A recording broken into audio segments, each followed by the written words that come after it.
Kapag sinabing overcomers, ang ibig sabihin ay one who succeeds in dealing with or gaining control of some problem or difficulty or circumstances or anuman po yung pinaglalabanan natin o anuman kinakaharap natin.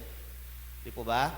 Sabi niya, one who succeeds in dealing with or gaining control of some problems or difficulty. So, pag sinabing overcomer ka, may kinaharap kang difficulty. It may be problem. Problem saan? Maybe sa family, maybe sa personal, maybe sa jowa, maybe sa trabaho. But, ang katotohanan, may problema. Ano? That is the meaning of overcomer sa mundong ito. Biblically, overcomer is someone who chooses God above all else. Ano po? Dahil sabi niya, hindi mo kayang mag-isa. Sabi nung kinanta natin, Lord, I need you, di ba? Kailangan ka namin para maka-overcome. Overcomer is someone who chooses to stand up for what they believe, our belief, in even when discouragers, yung mga nagdi-discourage sa atin, na, huy, di mo kaya yan. Ano ka ba? Ikaw? Yung mga nagda-down sa atin, yung mga nang aalipusta, nang o-oppress sa atin. Ano? And doubters, yung, ano? Siya? Di siguro. Mga ganun, di ba? May maririnig tayo ganun. Ikaw? Born again? Kristiyano ka na? Weh, di nga. Di ba yung mga nakakilala sa atin dati? They discourage us and nag-doubt sila sa atin dahil kilala nila tayo dati. Ano? Lagi naman, kalimitan nga no, sa loob pa ng pamilya. Ano? Minsan yung kapamilya natin, kadugo natin, sila pa ang malakas na manghatak sa atin, sila pa yung manglakas na mag-discourage sa atin. No? Di siguro, sabi niya, mula pagkabata, kasama kita eh. Di ba nung high school tayo, saan-saan tayo nagpupunta? So, ito po yung overcomer. At ngayong araw, ngayong umagang ito po, ang pag-uusapan natin, of course, pagiging overcomer din.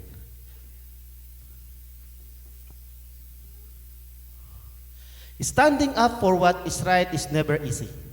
Hindi po napakadali. In fact, it gets infinitely harder when you have to do it all by yourself. Napakahirap talaga kung gagawin mo na ikaw lang mag-isa. Ang tanong, bakit kasi kailangan mong gawin mag-isa? Ano sa tingin mo sa sarili mo? No? When a great power comes a great responsibility, ikaw yung the friendly neighborhood, Spider-Man. No? It is impossible, kapatid, na ikaw mag-isa kakayanin mo. Siguro nasanay ka na pag may problema ka, kaya ko to. Hindi ko na aabalahan si kuya, hindi ko na aabalahan si ate, si nanay, dahil mayroon na silang problema. Tandaan po lagi natin na 2 is better than 1. Much more, 3, 4, 5, 6 is better being alone. Di po ba? Sa ating pagiging Kristiyano, lagi nating sinasabi. Kasi ganun din ako, pag may problema ako dati, tahimik lang ako. Obvious, makikilala mo ako na may problema, tahimik lang ako. Sinasarili ko. Pero hindi ganun yung tinuturo ang Panginoon Diyos eh. Sabi niya, kung ikaw ay nagbabaga at bigla ka ng lamig, siyempre yung baga ang mawawala. At hindi maririgyan yung pagbabaga mong ulit yun kung hindi ka ilalagay ulit sa maraming nagbabaga pa. Those are the lives of Christian. Ganun tayo inuulma ng ating Panginoon Diyos. It is impossible for us as human to overcome even a single trouble sa ating buhay. Well, it depends kung paano mo i-define yung overcome. Ano po? Overcomers claims victory. Sino ba yung mga overcomers? Sino ba ang dapat nagkiklaim ng victory? Ikaw ba o ako? Hindi. Tayo. Sabi ng Panginoon Diyos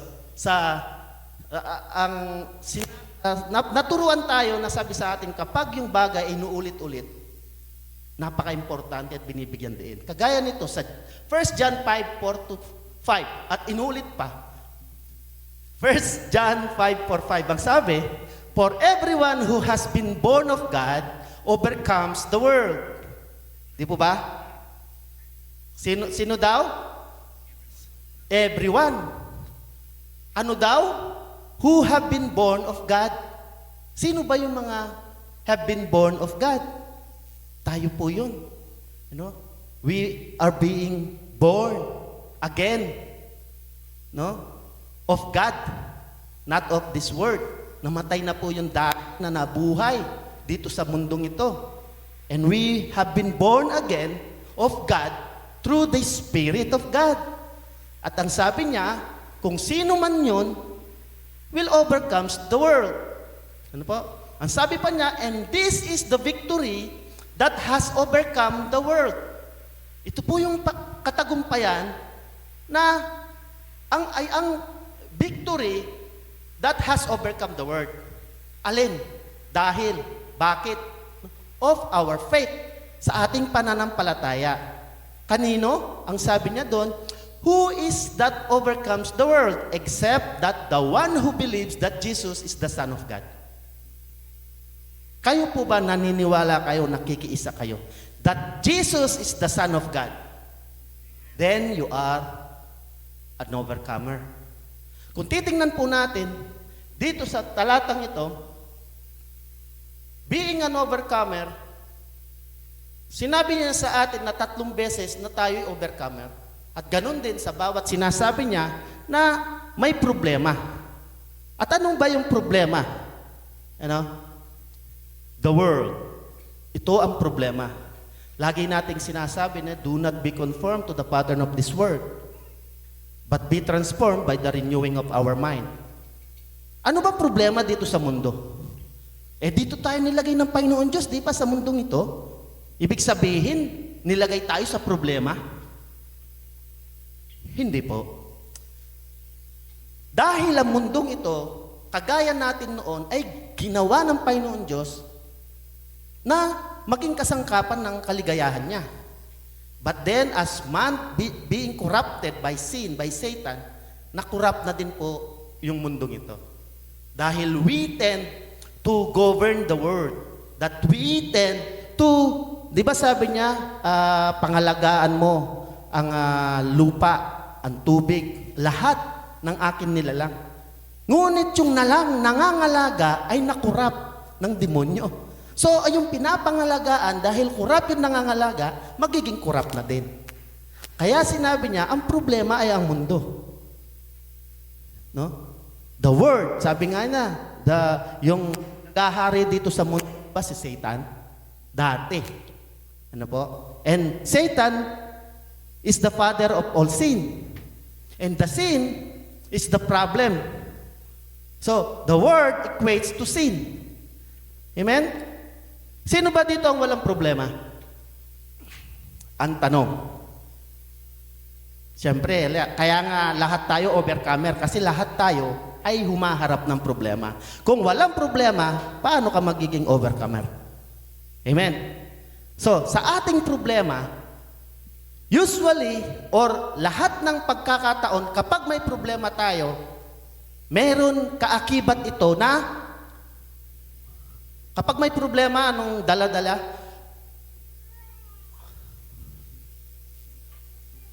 Next na. Ayaw niya.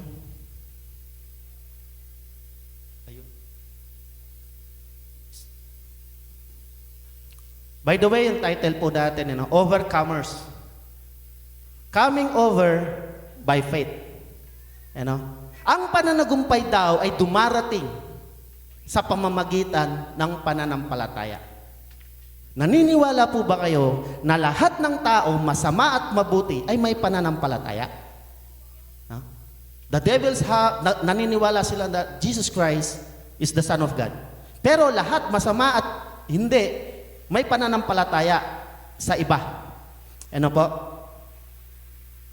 Wala kang ulam, kumuha ka ng dilata, binuksan mo. Bakit? Dahil may pananampalataya ka dun sa nakaloob sa, hindi mo nakikita yung nasa loob, pero may pananampalataya na pwedeng kainin yon. May pananampalataya. May sakit ka, pumunta ka sa doktor. May pananampalataya ka na yung doktor na yon, hindi mo man siya kilala, hindi mo man siya nakasama, may pananampalataya ka na sa pamamagitan niya, gagaling ka. Di ba? Binigyan ka ng reseta, hindi mo man nga mabasa. Di ba? Parang bulati ba yun? Ginanon lang. Pero pumunta ka sa pharmacy, binili mo yung gamot na hindi mo man alam. Dahil may pananampalataya ka, dahil sa doktor na nagbigay sa'yo, pag binili mo at ininom mo yon, gagaling ka. May pananampalataya.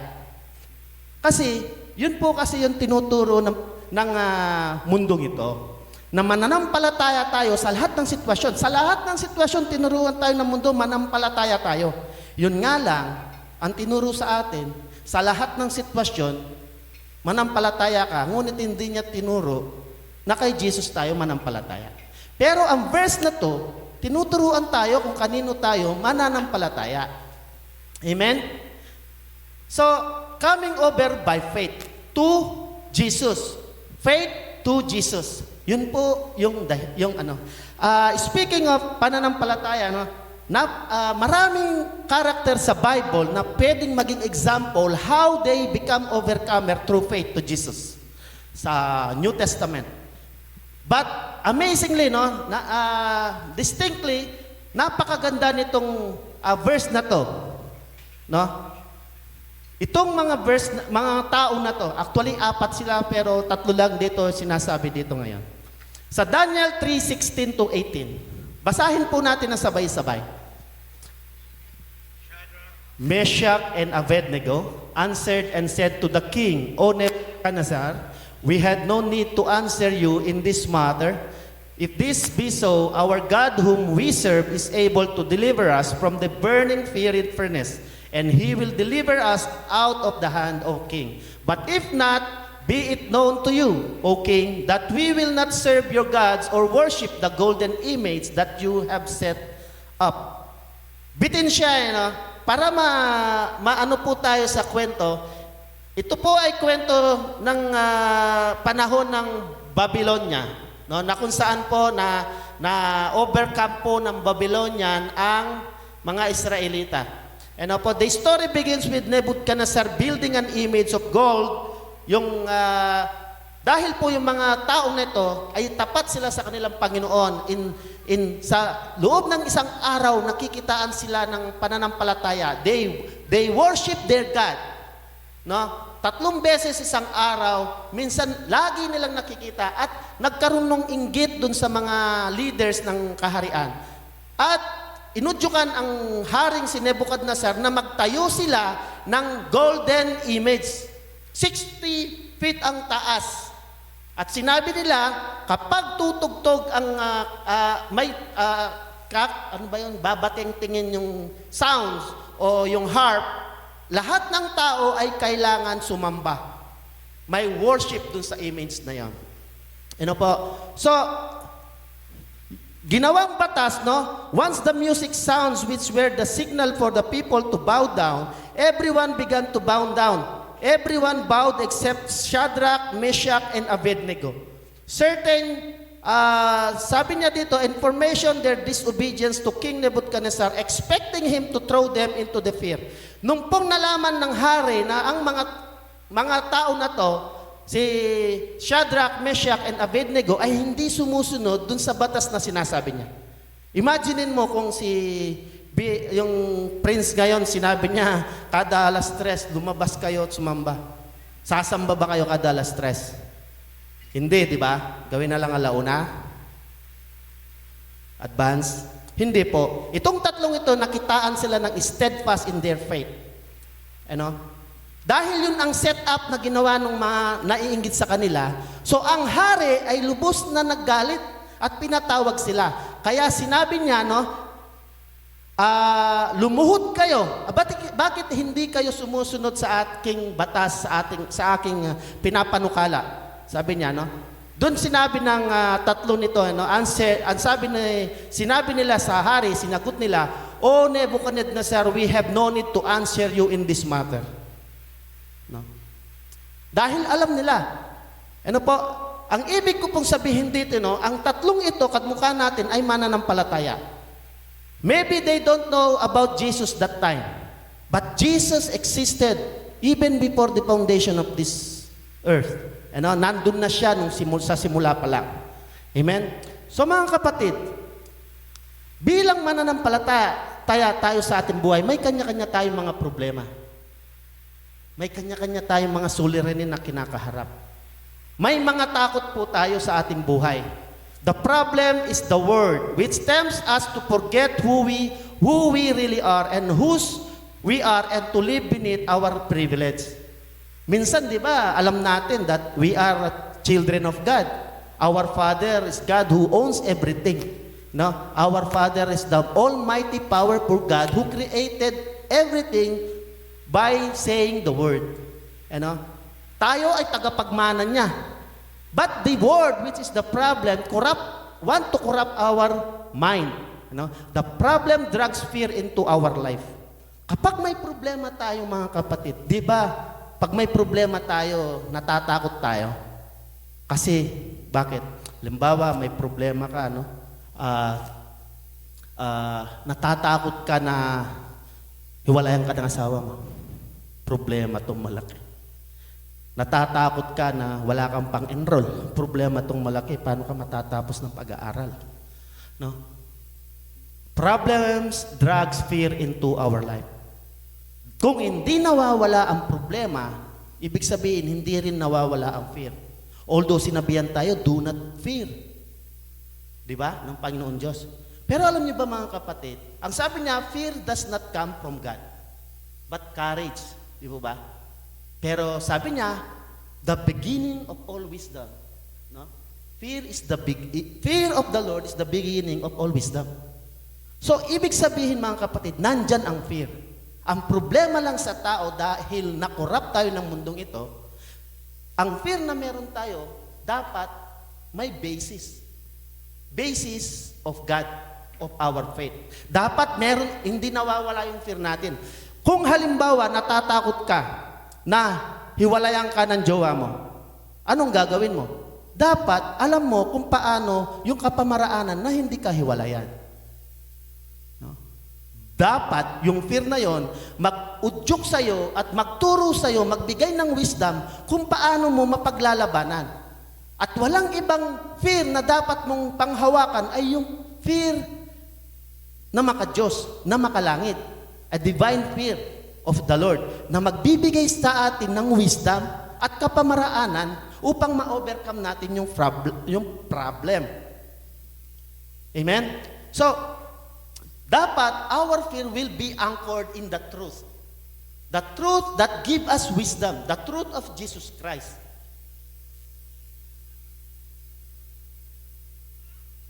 Nagka-problema kayo ng magulang mo. Natakot ka. Naikulong ka ng magulang mo. Natakot ka na sakaling ka, wag ka nang palabasin ng magulang mo. Anong ginawa mo para ma-overcome mo yung problem? Ang problema, kinulong ka ng magulang mo. So natakot ka na hindi mo na makita yung mga kaibigan mo. So dahil may takot ka nga, pero yung takot mo hindi nakaangkla sa Diyos, binigyan ka ng karunungan kung paano mo susolusyonan yung problema mo.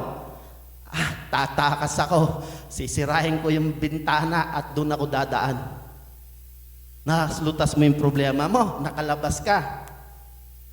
Pero hindi yun, yung takot mo na nagbigay sa'yo ng karunungan para malampasan mo yung problema, hindi maka-Diyos. So, yung fear na sinasabi na nakaangkla sa Panginoon Diyos, dahil kinulong ka ng magulang mo, gusto ka niyang disiplinahin. So, ang fear mo, kung ang fear mo na maka-Diyos, bibigyan ka ng wisdom kung paano masusolve yung problema. Kakausapin mo yung magulang mo, di ba? You will sort things out. No? Tayo mga kapatid, kinakausap natin yung ama natin.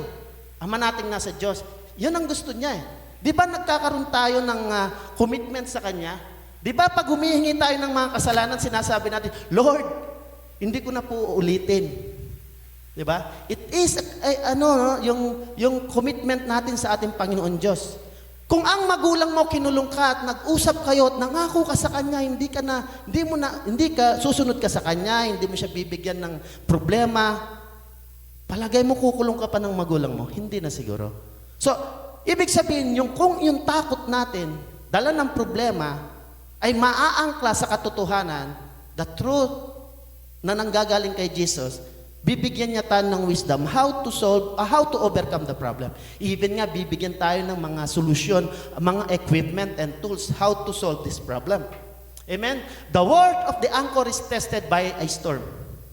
Kung sinasabi mo mga kapatid na ang pananampalataya mo ay naaangkla kay Jesus, there is only one way para mapatunayan mo the word of that anchor, is by testing by a storm. A storm represents our problems. Minsan, palagay natin, dahil every weekend nandito tayo sa church. Every night nandito tayo sa prayer meeting. Pero isipin natin mga kapatid, yung pag-attend natin sa mga gawain ng Panginoon, dapat nagsisimula, nag-uudyok dun sa pananampalataya. Hindi dun sa obligasyon na kailangan makita ka dun. Hindi dun sa commitment mo na dapat nandun ka. Ngunit nandun ka dahil yung anchor mo ay nakaangkla dun sa pananampalataya mo. Lagi natin sinasabi, yung foundation natin dapat nandun kay Jesus.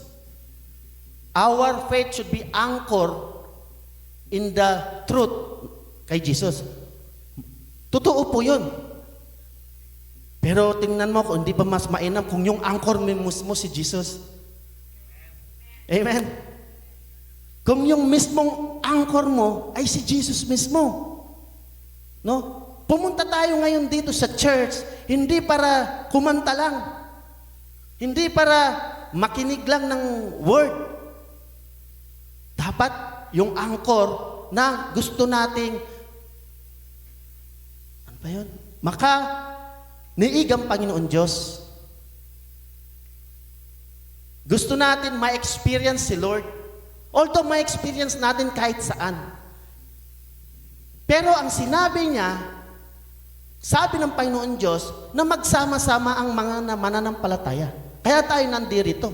Itong building na ito is just a building. Pero ang tunay na building ay nasa atin. Tayo ang church, the living church of God. Amen? So, kung makikita po natin, kung ang anchor natin is Jesus Himself, even we will be tested by any kind of storm, mananatili tayo. Bakit?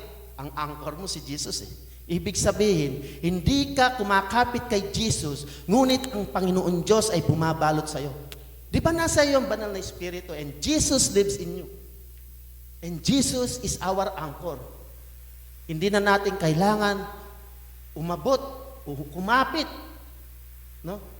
Let's just experience Him within ourselves. Deep within our soul, sa ating puso. Dahil nandyan na siya . This is the true church of Christ. Nasa atin. Pero kung tayo mismo, neglect natin. Tayo mismo, masyado na ang nakapokus sa problema. No? Hindi natin mararanasan yung fear of the Lord. Kasi hindi man siya natin nararamdaman sa atin . Yung fear natin ang siyang magbibigay sa atin ng guidelines para hindi tayo humiwalay. Sabi nga, the fear of the Lord is the beginning of all wisdom. Tingnan natin yung ginawa ng mga tatlong magkakaibigan na to. Faith response. Sabi niya dito, nung kinausap ni Nebuchadnezzar yung mga tatlo, bakit hindi nila sinunod yung kanyang kautusan?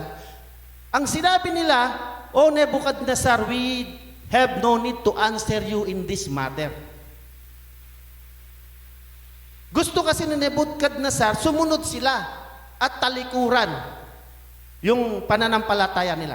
Tingnan mo mga kapatid, itong tatlo nito, bago pa man sila umabot dito sa yugto nito, nung bago pa lang sila dumating, marami silang kabataan na nandun sa Babylonian. And bukod lang sa 4 na ito, pinapakain sila ng masarap dahil kinakitaan sila ng katilanuhan. Nebuchadnezzar want to, yung lahat ng mga napili, isasalain niya. At itong 4 na ito, lahat sila ay binigyan ng magagarang damit, inalagaan sila, pinakain ng masusustansya. Ngunit sina Shadrach, Meshach, and Abednego, at sino pa yung isa? Si Daniel, anong pangalan niya? Si Belteshazzar, no? Belteshazzar. Di ba? Belteshazzar. Yon. So, 4 sila na tumanggi na huwag kainin yung mga karne na pinapakain sa kanila. Ang pinili nila, kumain sila ng gulay at tubig lang. At nung malaman ng hari, nagalit. At natakot pa yung tagapag-alaga nila. Papatay na hari pag hindi kayo sumunod. Sabi niya, maawa na kayo sa akin, sumunod kayo para hindi ako mapugutan ng ulo. Ngunit ang sabi ng 4 na to, they are full of wisdom. Ganitong gawin natin. Sa 10 araw, iinom lang kami ng tubig at ng gulay. After 10 days, tingnan mo kung ano na, at ikumpara mo kami dun sa kumakain ng karne at ng ano-ano pang pinapakain nyo ng haring ito. After that, nung makita nila, they stand out. No? Nangibabaw sila sa karamihan. Malulusog, mapupogi, matitipuno. Ganun sila. Kinakitaan sila ng image na angat sa iba. They had wisdom. Kaya nga po, pinili sila. Ngayon, ang sinasabi ko po dito, tayong mga mananampalataya, inaano tayo ng Panginoon Diyos in every circumstances. Tinitrain niya tayo. And these people, these believers are very well trained. Kaya nga sinabi nila, hari, hindi na namin kailangan sagutin. Sagutin ka sa pagkakataong ito. Dahil nakita na sa kanilang mga gawa at kilos. Sometimes mga kapatid, tayong mga mananampalataya, makikita ng iba ayon sa ating pagkilos, sa ating pamumuhay. Our life, is the best witness of our faith. Kung paano tayo mamuhay. Our life is the best testimony. Every week, nandito ka sa church. Every night, nandito ka sa prayer meeting. Sa harap ng mga magkakapatid, we are holy. Tapos, outside the church, kung paano tayo mamuhay, God knows. No one is perfect. Pero, sabi ng mga nito, we are trained every section ng buhay natin para ipamuhay natin yung pinoprofess nating pananampalataya. With or without yung mga kapatid.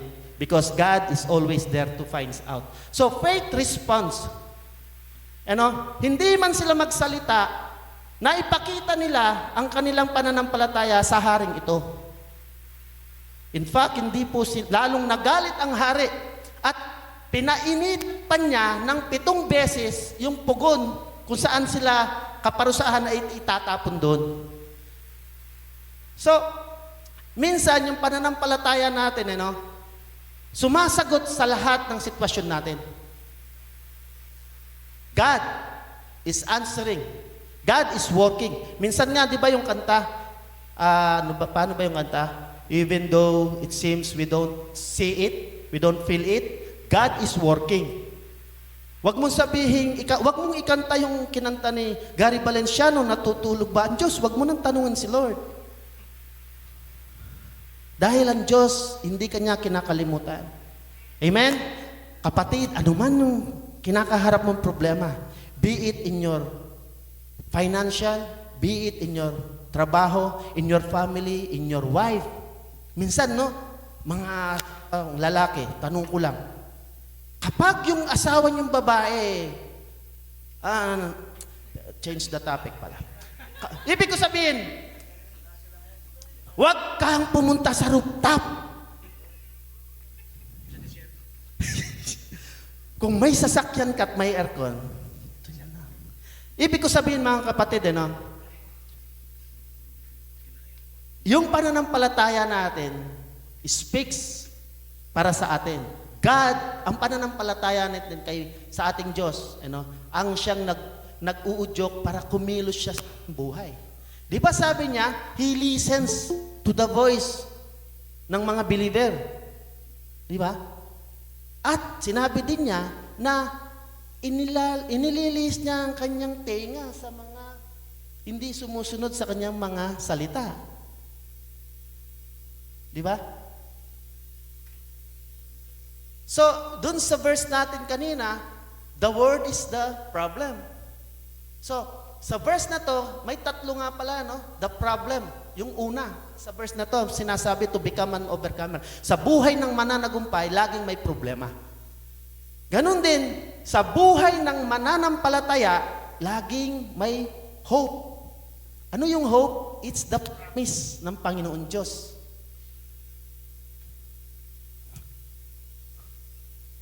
So, God promises the overcoming of temptation to all who believes and follow Jesus. Yun po yung kanyang pangako. Ang sabi niya, di ba? And this is the victory that has overcome the world, our faith. Ano yung pangako niyon? The victory. Who is that overcomes the world? Yung pong nananampalataya na si Jesus ay anak ng Diyos. The promise, the hope of victory through faith na siyang nagbibigay sa atin ng pananagumpay sa ating buhay. Dito sa Jeremiah 29:11, ito yung pangako na inireveal niya dun sa mga Israelites, dun sa panahon na kinakastigon niya yung mga Israelita. Actually, ito sinabi niya ito nung panahon na kinakastigon niya yung mga anak niya, yung mga pinili niya. Na bagamat sabi niya, ay nakakaranas kayo ngayon ng mga problema, sari-saring mga problema, dala na rin ng inyong kasalanan sa akin, sabi niya, bagamat nakakaranas ka kapatid ng problema, know that the plan of God, sabi niya sa Jeremiah 29:11, for I know the plans I have for you. Alam ko yung plano ko sa'yo, even though hinahayaan ko na makaranas ka ng problema. No? Declares the Lord, plans to prosper you and not to harm you, to give you a future and a hope. Sabihin mo, Lord naman, ito ba yung not to harm me? Latay-latay na ako No? Pagod na nga ako, ang sakit na ng likod ko. Ito ba yung sinasabi mo na future and a hope? Iniwan na nga ako Bumagsak na nga ako Natanggal na nga ako Pero mga kapatid, tandaan po natin, ang plano ng Panginoon Diyos is to bless us.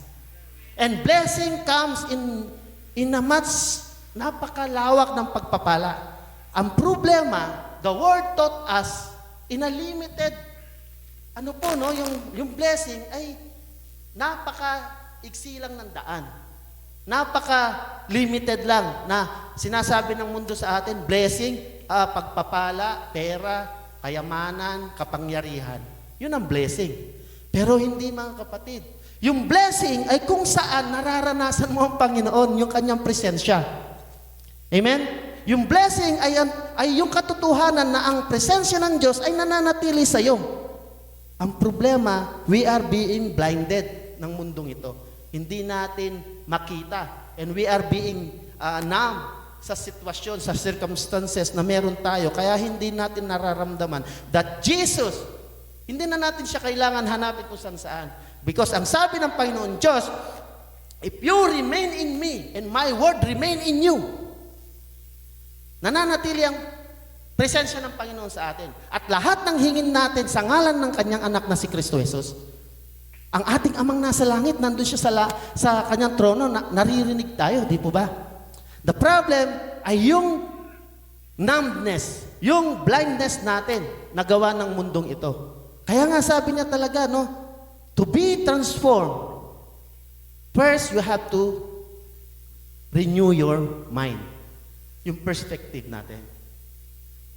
Sa engineering kasi may tinatawag kami sa drawing 101. Yung birds, worm's eye view. Yung worm's eye view, ayan si Kuya Dindo worm's eye view, pataas yun Na yung makikita mo kung worm's eye view, para, imaginein mo ikaw ay bulate. Na-imagine niya? Ew. Ayaw na. Ibig sabihin, yung view mo, pati pa ganon, gaano kaliit yung nasa harap mo, ang tingin mo, higante. Diba? Ganon. Hindi, yun yung mga sinyalis ng pagkabulati ba? Di ba yung worm's eye view, nasa lupa, nakatingin, kung ano yung nasa harap nila, tingin nila na igante. Ganun tayo kasi, ng mundo, no, yung isang plane lang, pero ang gusto ng Panginoon Diyos, kagaya niyan, nasa langit siya, magkaroon tayo ng bird's eye view. Yung perspective natin, kita yung lahat. Kita mo yung harap, yung taas, yung tagiliran, maging sa likuran. Para matransform tayo, yung buhay natin, yung the way we think, the way we live, kailangan meron tayong mabago yung perspective natin. By the way, yung worm's eye view, frontal, is a perspective din. Perspective kung saan nakatayo yung tumitingin. Nandun yung kanyang perspective. Kung saan yung mata ng tumitingin. Saan nakafocus. Kung meron kang bird's eye view, makikita mo lahat. Ano? Makikita mo kung parating na si Mrs., ayun na siya. Only husband. Ano? So, yun ang pangako ng Panginoong Diyos sa atin. Even though nakakaranas tayo ng problema, panghawakan natin yung pangako niya na pinapahintulutan niya ang problemang ito para tayo ay maging puro, una, at pangalawa, upang lubos niyang mapakita sa atin kung gaano siya mapagmahal sa atin. Dahil sa pagkakataon, sabi nga niya, tatanungin natin, Lord, bakit mo naman ako iniwan kung kailan kailangan kita, kung kailan hindi ko na kayang tumayo. Pero nakalampas ka, Sabi nga, tatanong natin, di ko na kaya eh. Isang taon na, hindi ko na kaya. Di ko kinaya, pero nandun ka pa rin. Sabi ko nga, may kasama ko sa trabaho, sabi niya, Saudico is very bad company. I don't like it. Sabi ko, how long you been here in Saudico? Running 7? 7 years na daw. In Saudico is not company.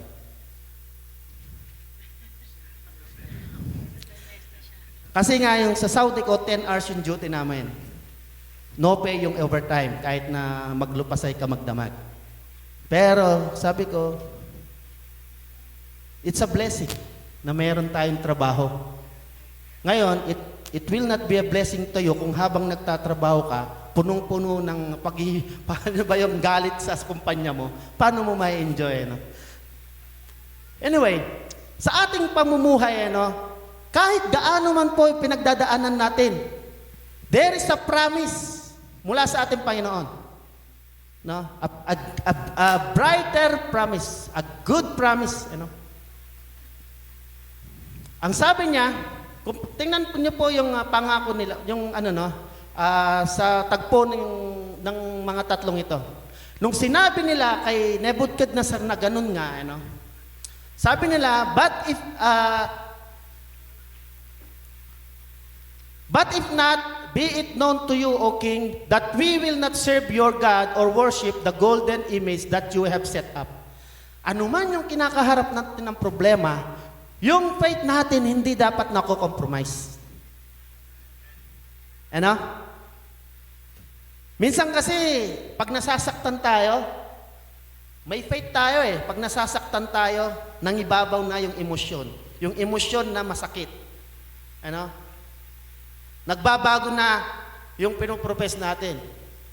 Ngayon, pag nagkaganon, pag yung emotion, yung sakit ang nangibabaw, bibigyan tayo ng pag-iisip ng problemang ito. Maggagawa tayo ng sarili nating magiging selective na yung mangyayari sa atin. Pinakita ni Lord sa akin to, para talagang tapusin ko na to. Para tapusin ko na itong buhay na to. Oh, di ba? Akala ni Judas, malilampasan niya yung ginawa niya kay Jesus sa pagkapakamatay. Namumroblema si Judas dahil nakonfronta yung kanyang pananampalataya kay Jesus. Even though before pa, nakitaan na siya ng kida-kida. Nangungupit siya sa tindahan. Kasi treasurer siya sa tagahawak ng lagi na lang pera yung inaano niya. Pero nung pinagkanulo niya si Jesus, kabayaran yung 30 coin na yon. Bandang huli, nalaman niya na mali yung ginawa niya. Natakot siya dahil pinagkaluno niya si Jesus. Kaso ang problema, yung takot niya, hindi naangkla doon sa faith niya kay Jesus. Naangkla doon sa iba na nagbigay sa kanya ng pag-iisip na ang solusyon, magpakamatay ka. Nagbigti si Judas. Akala niya kasi yun ang solusyon. Sa atin mga kapatid, minsan, na kung saan yung problema natin ay nagdulot sa atin ng sobrang sakit, be careful mga kapatid. Yakapin mo yung Biblia, magbasa ka ng magbasa ng Biblia at bibigyan ka ng tamang pag-iisip, a wisdom, pagkatakot na hindi kagaya nung nakuha ni Judas na nagbigay sa kanya ng desisyon na gawin niya ng kasalanan. Kung ano man kabigatan, nabigat ang problema mo na nagdulot sa iyo ng kasakitan, na sobrang-sobra, na naiisip mo na yung desisyon, confide mo yung desisyon na sinasabi mo sa Biblia. Paulit-ulit, hindi minsan 2, 3. Konsultahin mo ang salita ng Diyos. Paulit-ulit at bibigyan ka niyang sapat ng wisdom kung paano mo gawin yung susunod na hakbang. Amen? Faith does not conform. Yun ang katotohanan. If your faith to Jesus ay katotohanan, never makonform yung faith mo. Amen? Hindi sumunod yung magkakaibigan na sumamba dun sa golden image ni Nebuchadnezzar. Ang sabi nila, kahit ilagay kami dun sa nagbabagang pugon na yon, hindi talaga kami sasamba sa iyo. Dahil alam namin may Diyos kami na magsisave sa amin. At kung magkaganon man, sabi niya, na hindi kami masave dahil sa pugon na yon, sabi niya, hindi pa rin kami sasamba dun sa image mo. Sipin mo yun? Yung pinanghawakan nila na kapangyarihan ng Diyos na masisave sila. Parang sa atin. We put our faith sa ating panalangin.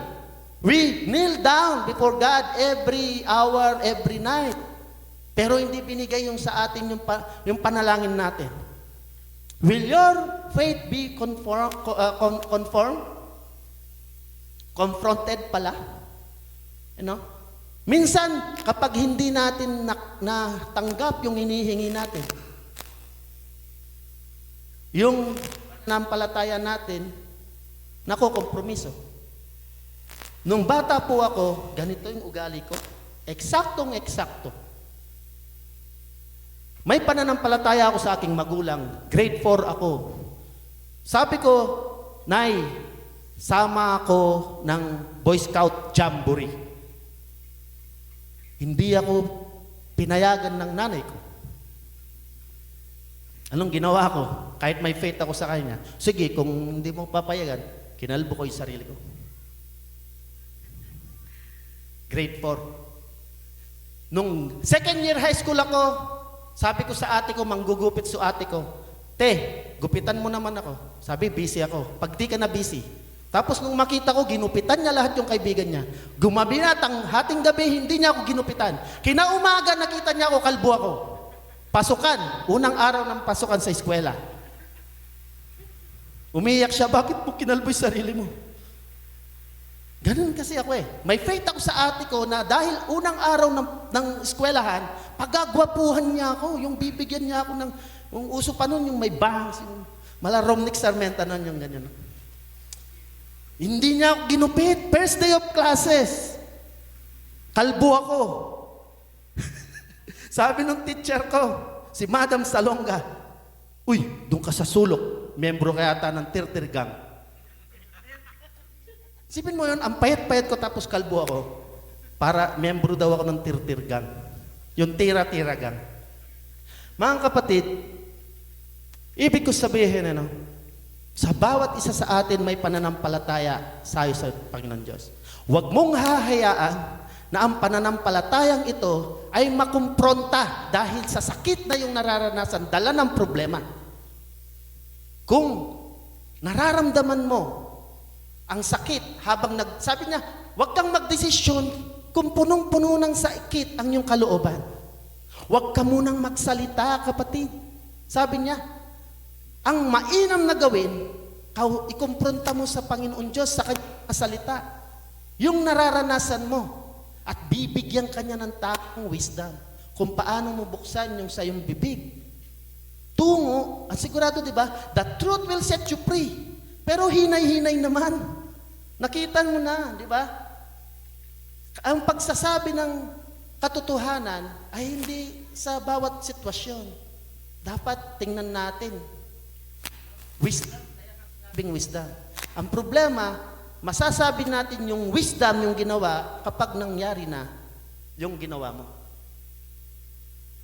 Action. Sa verse na binasa natin, there is power sa lahat ng mga overcomer. The power that we will acknowledge our problem.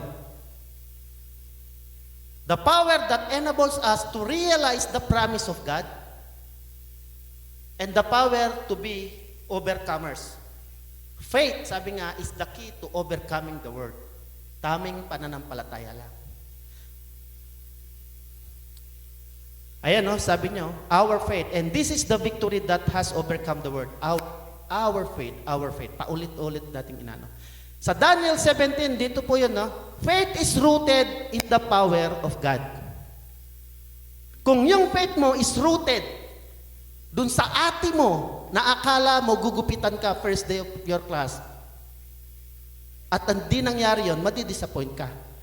Pero kung yung faith mo is rooted in the power of God, hindi mo man ma-receive ngayon, alam mo, bukas sa susunod na araw, marireceive mo. Dahil yun ang pangako ng Diyos eh. Lahat ng tumatawag sa Kanya, humihiling sa Kanya in the name of His Son Jesus Christ, ay Kanyang ipagkakaloob. Di ba? Yun ang pangako niya. Pero hindi doon natatapos. Sa paghinging natin sa ngalan ni Jesus Christ, it requires our faith as well. Amen? So, sabi niya dito, if this be so, sabi niya, kung mangyari na kami, sabi niya, ay dalhin mo dun sa nagbabagang pugon na yon na pinalakas pa ng 7 beses. Actually, nung dinala sila dun sa pugon na yon, nasunog yung tagadala talaga sa sobrang init. If this be so, our God whom we serve is able to deliver us from the burning fiery furnace, and He will deliver us out of your hand, O King. Yung faith nila is rooted dun sa kakayahan ng Diyos na sinasamba nila. Ikaw ba, kapatid? Yung pananampalataya mo ba rooted dun sa kapangyarihan ng Diyos na sinasamba mo? Kahit na hindi mo maranasan ngayon yung pinagdadasal mo? Kahit na ilang araw na, linggo na, buwan na, taon na, yung pinapanalangin mo, ngunit hanggang ngayon sa akala mo, hindi mo pa nakukuha. Mananatili ka pa ba? Amen, no? Amen po. Mananatili tayo because our faith is rooted to the power of God. Gaano ba kalawak yung power ng Panginoon Diyos? Siya lang naman na nagsabi na let there be light at nangyari. Siya lang naman ang gumawa na mula sa likabok, ikaw ngayon ay naging napakagwapo at napakagandang nilalang. Ay, lahat, amen. Di ba? Yun lang naman ang power ni God. No? But that power, siyang magbibigay sa atin ng lakas, kalakasan, ng power din. Di ba sabi niya, we are created in His image. Kung anong power ang meron siya, ganun din ang power ni Jesus Christ. At kung tayo ay kasugpong dun sa real vine na si Jesus Christ, yung power na dumadaloy mula sa Ama, sa anak, na tayong mga anak din, ganun din yung power na meron tayo. The problem is, our faith should be rooted in the truth of the power of God through Holy Spirit. Amen? James 1:2-3, sabi niya, consider it pure joy, my brothers and sisters, whenever you face trials of many kinds. Because you know that the testing of your faith produces perseverance. Let perseverance finish its work so that you may be mature and complete, not lacking anything. Consider it pure joy. Paano mo naman mako-consider na joy? No, yung sakit, no? Mga kapatid, sabi nga, sa pagbabago ng ating kaisipan, makikita natin na ang mga pinagdadaanan nating problema will build us into a true Christians. Sino nakakapagpatunay dito na nakaranas ng mga problema na akala niya hindi na niya malalampasan pero nandito siya ngayon, nagpapatunay na ang power ng Panginoon Diyos ay hindi mo masukat. Di ba? Hindi ko nasasabihin, pero marami. Lahat tayo nakaranas nito. Kaya nga, nandito tayo at nagpapatuloy to testify of the goodness and power of God. But we have to testify and witness para sa ating sarili din, no? Na yung pananampalataya natin, hindi dapat makompromiso sa problema, sa takot, at sakit na nararanasan natin. Truly, napakahirap. Pero sabi niya, yung salita ng Diyos na yan, ang siyang magbibigay sa iyo ng kalakasan. Hindi every Friday lang, hindi every night lang. Dapat magkaroon tayong ng personal na pagbabasa ng Bible, pag-meditate. Pwedeng nasa sasakyan ka, nakikinig ka. Pwede naman yung nabasa mo, pinapaikot mo sa isip mo, minemeditate mo yan. Hindi ibig sabihin, wala ka nang ibang gagawin. Pero wag mong tanggalin sa isip mo at puso mo yung salita na nabasa mo. Ganon yung gusto ng Panginoon Diyos. Ito na, conclusion. So malapit na magsara. Sabi niya sa 1 Peter 1:10, ay 5:10, and the God of all grace who called you in His eternal glory in Christ, after you have suffered a little while, will Himself restore you and make you strong, firm, and steadfast. Yun naman pala eh. Sa bandang huli, sabi ng Panginoon Diyos, and the God of all grace, na siyang tumawag sa iyo to His eternal glory, na nakaranas ka man ng suffering, ng sakit, ng pait. Sabi niya, sa pansumandaling panahon. Bakit nga sinabing pangsumandaling panahon? Ano? Dahil ang buhay natin dito sa lupa, napakaiksi lang. Bukas makalawa, ano na? No? Sabado at Linggo. Ibig sabihin mga kapatid, ang katotohanan, ang buhay natin sa mundo ay temporary lang. Mawawala tayo dito sa mundo. Pero mabubukod tayo uli eternally. Pero ang sabi niya, no?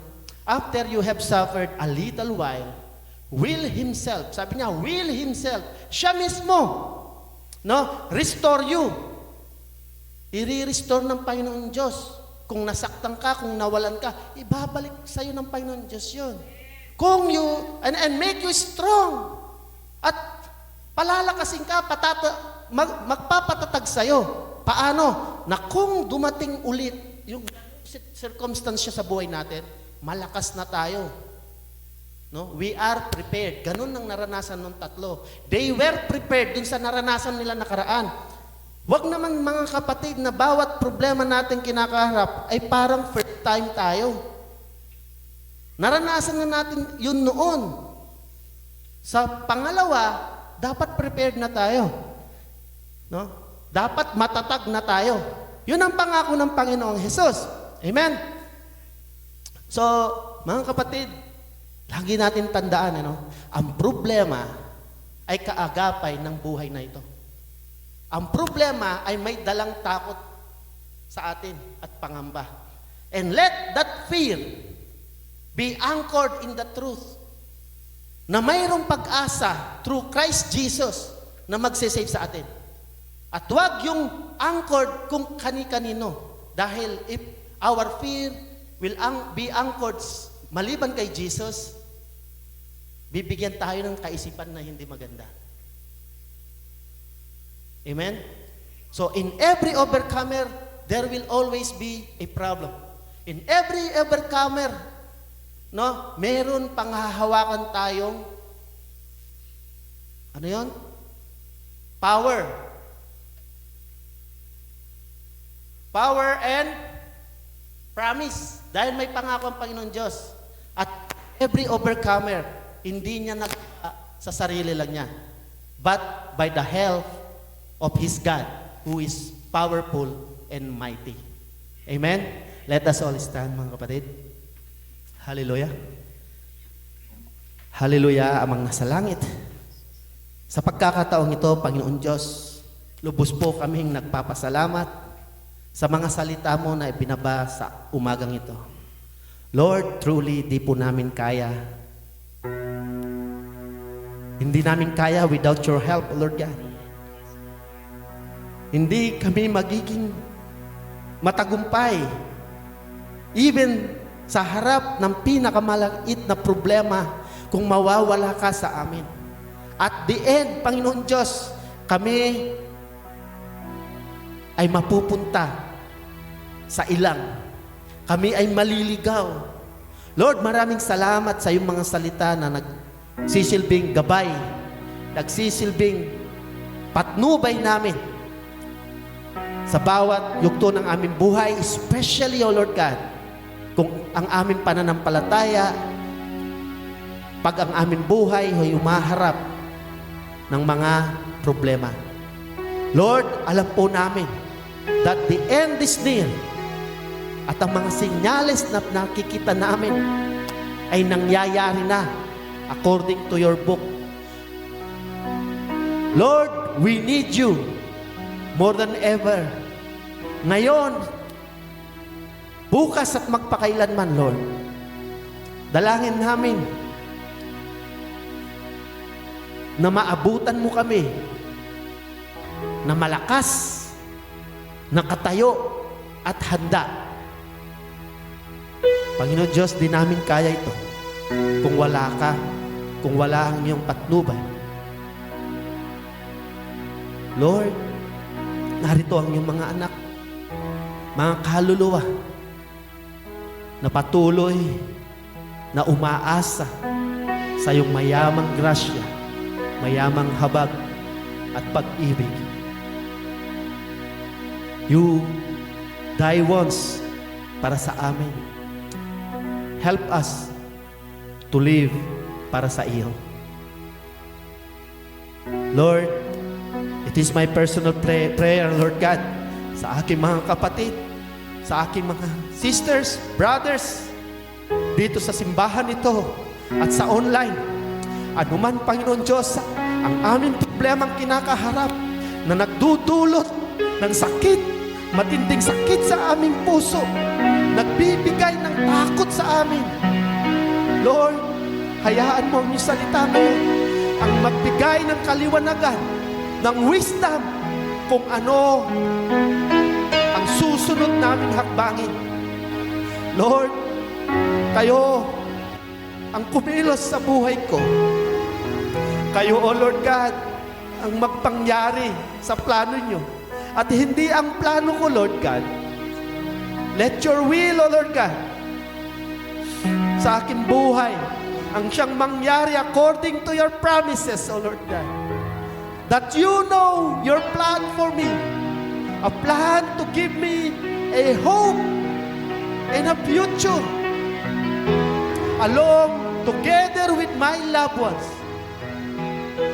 Lord, help me to stand firm and steadfast of my faith sa iyo lamang. Lord, hindi ka patapos sa akin. Anuman ang kinahihinatnan ko ngayon, kung ako man ay lugmok, kung ako man ay nanghihina, Lord, hindi ka patapos sa akin. Hindi ka patapos, O Lord God, dahil gagamitin mo pa ako sa iyong ubasan for your glory and honor. Lord, pamalas mo, Lord God, sa aking buhay ngayon, sa aking mata, Lord, ang iyong kapangyarihan. Hallelujah. Hallelujah. We bring you back all thanksgiving, adoration, and worship through your Son, Jesus Christ, and the Holy Spirit. Amen and amen.